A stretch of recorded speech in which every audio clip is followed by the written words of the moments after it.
Olá, minha gente! Tudo bem? Bom, vamos continuar com esta bosta de história e vamos já terminar isto, está a entender? Porque esta é a última matéria. Antes de esta história, bom, como vocês sabem, história é o vosso segundo teste. Portanto, olha, vocês já repararam que o primeiro é geografia e o segundo é história? Uau! Disciplinas parecidas juntas! Uau!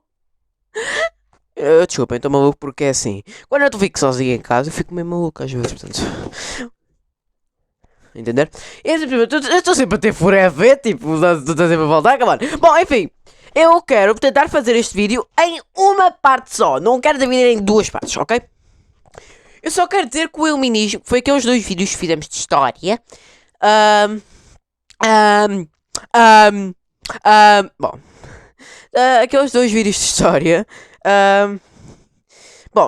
Já acabámos com o iluminismo e agora vamos passar para o despotismo pombalino. O que é isso? O despotismo pombalino, bom, é tipo uma versão, Vamos falar outra vez da bosta do terremoto de 1755, pronto, é vida. Enfim, mas olhem, primeira coisa que vocês têm de saber sobre, quando nós damos um novo tema história, a primeira coisa que vocês precisam de saber é onde se situa esse tema e quando foi esse tema. Portanto, continuamos no século XVIII e foi em Portugal, óbvio. Portanto, lembrem-se. Ficou em Portugal no século XVIII.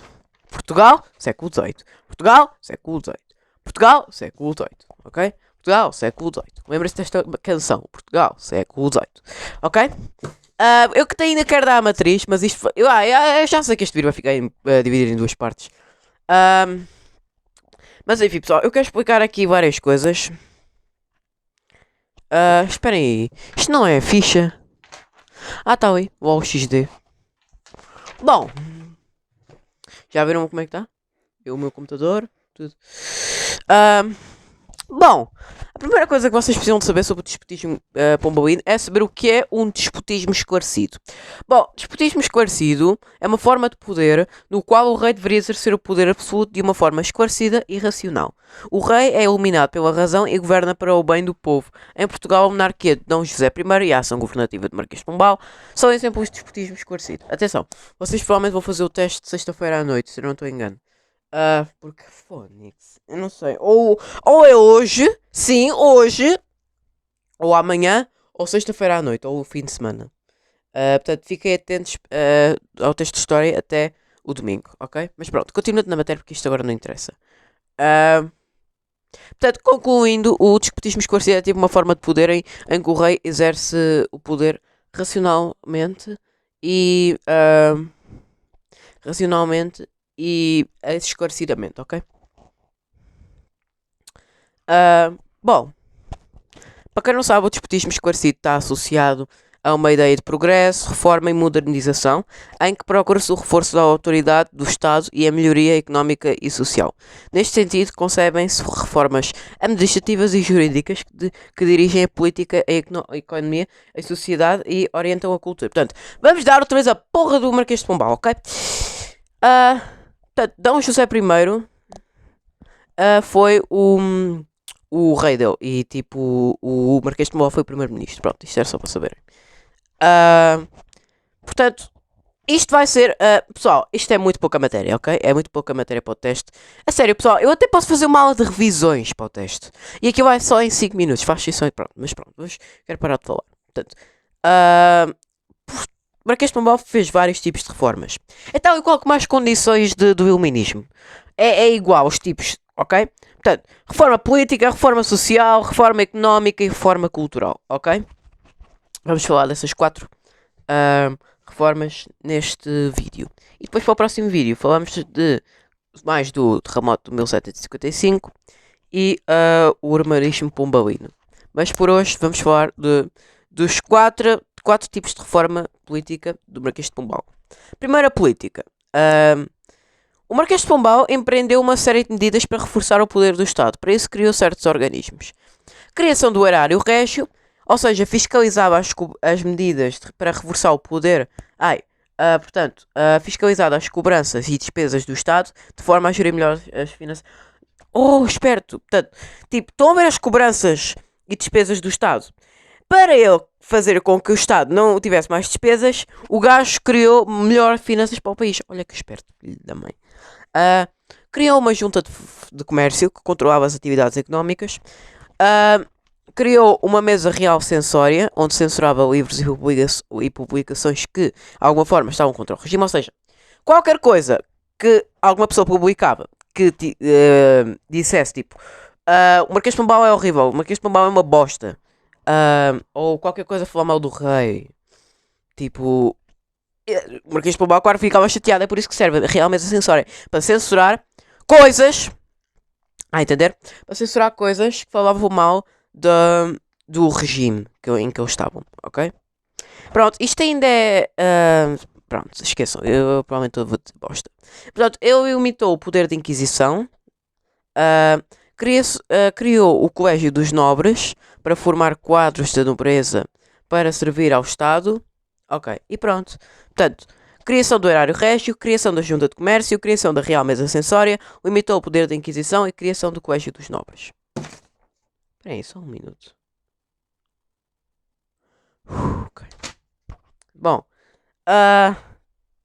enfim, pessoal, isto são as reformas políticas. Eu provavelmente vou ter de terminar a meio, porque eu gostava de explicar. Pessoal, as reformas políticas foram as que mais tiveram impacto no Marquês de Pombal, mas pronto. Depois, o Marquês de Pombal e agora as reformas sociais. Social tem a ver com o quê? Com as pessoas, né? Com a religião. Pronto.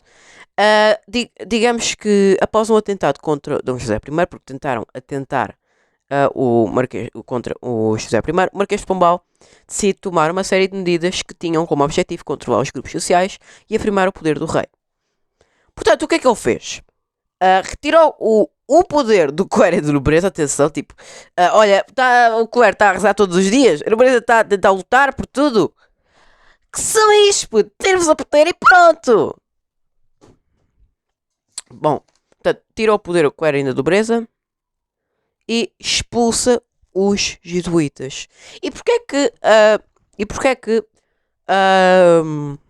o Marquês de Pombal expulsou os jesuítas? Porque os jesuítas dominavam a cultura e o ensino, né? De Portugal.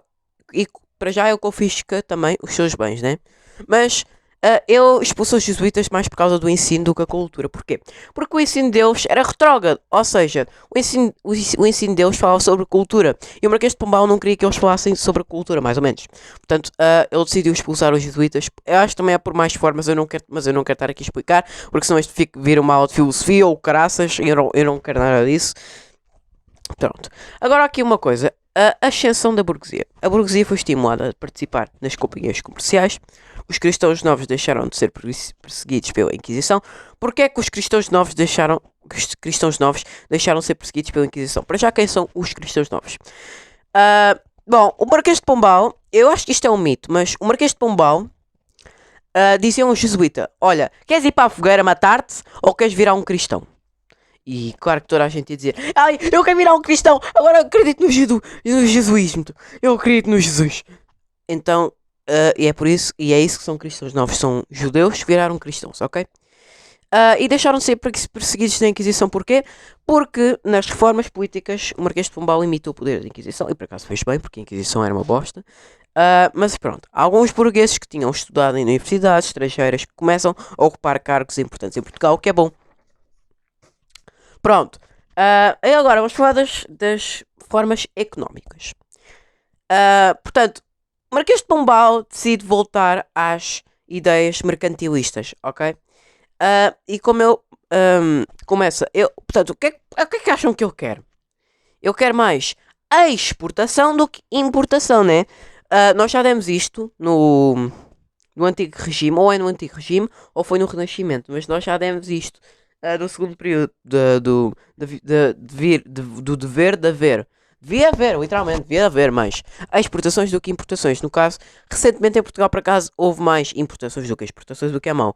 Ou seja, existe mais, infelizmente, existe mais entregas do que saídas de produtos, por exemplo, cortiça ou sei lá. Isso é mau, ok? Mas pronto, controle do comércio. Ele controla mais o comércio através da criação de companhias monopolistas e ele fomentou a indústria e fundou ou reorganizou diversas fábricas, seja lanifícios, louças, vidros, sedas, pronto. Portanto, houve meio que um aumento na indústria. Já vamos dar a indústria mais depois do teste, que é a Revolução Industrial. É uma parte mais difícil, mas pronto. E por último, vamos falar das reformas culturais, porque vou ter de dividir este vídeo em duas partes, infelizmente. E pronto. Portanto, os estrangeirados. Os estrangeirados eram tipo os estrangeiros que vinham cá para Portugal. Acontece que trazeram novas ideias iluministas e inspiraram Dom José I e o Marquês de Pombal a iniciar importantes reformas em Portugal. Depois, mais alguma razão da expulsão dos jesuítas. A limitação do poder da Inquisição permite a difusão das ideias iluministas e a modernização do ensino. São criados o Colégio dos Nobres, as escolas menores, as escolas régias e a aula de comércio. E o Marquês de Pombal reformou a Universidade de Coimbra e introduziu o ensino de novas ciências. Ora bem, concluindo das reformas culturais, meio que houve aqui uma evolução, seja nas escolas, por exemplo na Universidade de Coimbra, seja criaram novas escolas, o Colégio dos Nobres, criaram várias coisas novas para os alunos, adicionaram novas disciplinas, infelizmente, mas pronto, e expulsaram o ensino dos jesuítas, os jesuítas em si também, porque o ensino mais uma vez era retrógrado e graças aos estrangeirados isto mudou tudo, digamos, ok? Pronto, o vídeo vai ficar por aqui, isto vai haver parte 2 como eu disse, mas eu espero que vocês estejam a gostar desta matéria, ainda vai aparecer mais aqui algumas coisas que eu vou falar na próxima aula, mas enfim, o vídeo vai ficar por aqui e vemo-nos no próximo vídeo de história, tchau!